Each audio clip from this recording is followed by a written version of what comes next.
ابھی انہوں نے کہا ہے کہ زیادہ فوکس انہوں نے جو دیا وہ کینال سسٹم پہ، کہ کچی کینال ہے، کیرتھر کینال ہے، ٹھیک ہے، اور جو دیگر کینالز ہیں ان پہ، کہ ان کا ڈیٹا دو، ڈیولپمنٹ ڈیٹا دو، نان ڈیولپمنٹ ڈیٹا دو، تاکہ پتہ چلے کہ اس میں کیا کیا ہوا ہے، کہ نان ڈیولپمنٹ بجٹ کی مد میں کتنا پیسہ لگایا گیا اور ڈیولپمنٹ بجٹ کی مد میں کتنا پیسہ لگایا گیا. اور یہ ڈیٹا جنوری 2024 سے ٹل 30 جولائی 2026 تک مانگا گیا ہے. اس میں یہ باتیں بھی کہی جا رہی ہیں کہ کہیں میر صادق عمرانی صاحب کے ارد گرد شاید گھیرا تنگ کیا جا رہا ہے.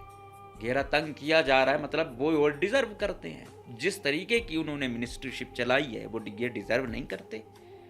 آخر کیا وجہ ہے؟ ساتھ میں یہ بھی کہا گیا کہ یہ جو پروٹیکشن بند وغیرہ بنے ہیں 2022 کے سیلابوں کے بعد، جو پیسہ آیا، بلوچستان پورے نے کہا کہ بھائی سب سے زیادہ متاثر جو سیلاب آتے ہیں، بارشیں ہوتی ہیں، کوئی اور ایسا حساب کتاب ہوتا ہے تو نصیر آباد ڈویژن سب سے زیادہ متاثر ہوتا ہے. سب نے کہا کہ ان کی ڈیولپمنٹ پہلی ترجیح ہے، ہر وقت کہا جاتا ہے، لیکن پلاننگ بھی تو ایک چیز کا نام ہوتا ہے نا. یہ تو نہیں ہے کہ پیسہ آ رہا ہے وہ ہڑپ کر لیا جائے، وہ اپنے چہیتے ٹھیکیداروں کو دیا جائے، اور پھر جو بربادی آتی ہے دوبارہ آئے، دوبارہ بربادی ہو. تو اس کا مطلب ہے کہ کسی کو ڈر ہی نہیں ہے. جب تک کچھ انجینئرز کو، سیاستدانوں کو، سیکرٹریوں کو مثالی سزائیں نہیں دی جائیں گی، سسٹم ٹھیک نہیں ہوگا. یہاں پہ احتساب تو برائے نام ہی رہ گیا ہے نا. یہ لیٹر آ گیا ہے، لوگوں کی امیدیں بند گئی ہیں.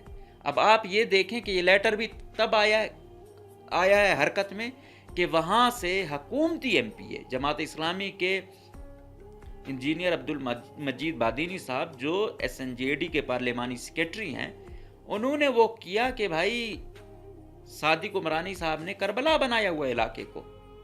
پانی نہیں ہے، جس علاقے کی ڈپینڈنسی ہی ایگریکلچر پہ ہو اور وہاں پانی نہ ہو، اور لوگ کہہ رہے تھے کہ ہم تو پینے کے پانی کو ترس گئے ہیں. یہ ہے بھائی، یہ ہیں وہ محکمے جن کو اتنے ارب دیے جاتے ہیں. ہر کوئی بجٹ آئے ان کو دیا جاتا ہے کہ یہ کینال بہتر ہو، اس کینال کی صفائی ہو، یہاں پروٹیکشن بن جائے. لیکن جب پانی آتا ہے لوگ بھی متاثر ہوتے ہیں، ان کے گھر بھی متاثر ہوتے ہیں. لیکن یہ جو چہیتے ہیں ان کی، یہ کتنے، یہ الٹا مزید ان غریبوں بیچاروں کی جو ہے نا زمینیں لے جاتے ہیں، سستے داموں لے جاتے ہیں. پھر جب پانی ہوتا ہے، کم پانی ہوتا ہے تو ان کی زمینیں آباد ہوتی ہیں. جب زیادہ پانی آتا ہے تو پروٹیکشن بند توڑے جاتے ہیں، دوسروں کی زمینیں متاثر کی جاتی ہیں.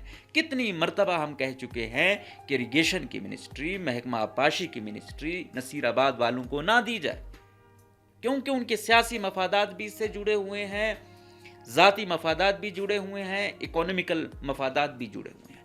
آپ کسی اور ڈویژن والے کو دیں جو بالکل نیوٹرل ہو، جو دور دراز علاقے کا ہو، تو وہ کم سے کم اس حد تک تو اثر انداز نہیں ہوگا. لیکن آپ پچھلے دیکھیں کتنے عرصے سے مسلسل اسی ڈویژن کے لوگ آ رہے ہیں، کیونکہ ان کو پتا ہے کہ اس پوزیشن پہ بیٹھ کے میں ہر طریقے کا استحصال کروں گا.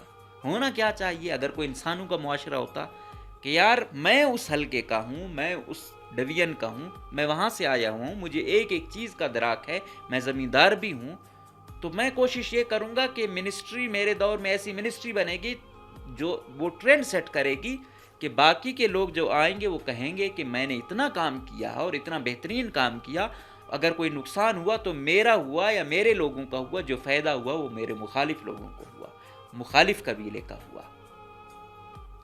فائدہ ان کا ہوا اور نقصان ہمارا ہوا. پہلی بات یہ ہے کہ نقصان کسی کا بھی نہ ہو، سب کا فائدہ ہو. لیکن سپوز کہ اگر آتی ہے تو ایک مثالی گورننس میں یہی ہوتا ہے کہ نقصان اپنے سر لیا جاتا ہے، فائدہ مخالفین کو دیا جاتا ہے. لیکن یہاں کیا ہے کہ ہر مخالفین کا نقصان نہ بھی ہو رہا ہو تو ان کو دیا جاتا ہے مختلف مدوں میں، کہ یہاں کیونکہ یہاں کوئی پوچھنے والا نہیں ہے، یہاں احتساب نہیں ہے.